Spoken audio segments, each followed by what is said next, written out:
بسم الله الرحمن الرحيم.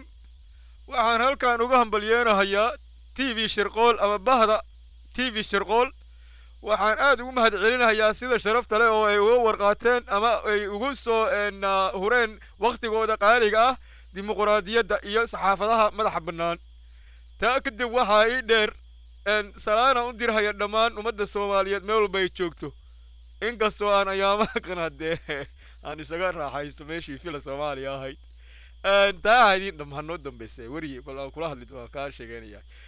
waxa weeye maalmahan dambe waxa bilowday qolyihii isqarxiska ahaa. qolyihii isqarxiska ahaa oo aan baanadol ku qaadan jiray. haddee annagu kale baanadol la'aanna maana hayso meeshii axaare waad joogtaa. waana garanaynaa nimanka ka dambeeya arrinta tan. qanyare iyo muuse suudi indha goonni ah baanu sidaa idinkugu daawanaynaa. si goonni ah baanu idinkula soconnaa. haddee baarisna waa socotaa. dembigana haddii laydinku helo haddee waxaad ka heshaan baad leedihiin.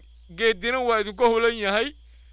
dadka xabsi baa la dhigaa marka wax lagu soo qabto, laakiin anigu balan baan idinkaga qaaday aniga iyo geediba iyo dhammaan inta baarlamaanka ku jira inaan micyaha idinka gurno micyaha. warka waka TV Shirqool haddana mar walba inuu mahad u celinaya. khayr baan idinku ogaadeen. asalaamu calaykum waraxmatullaahi.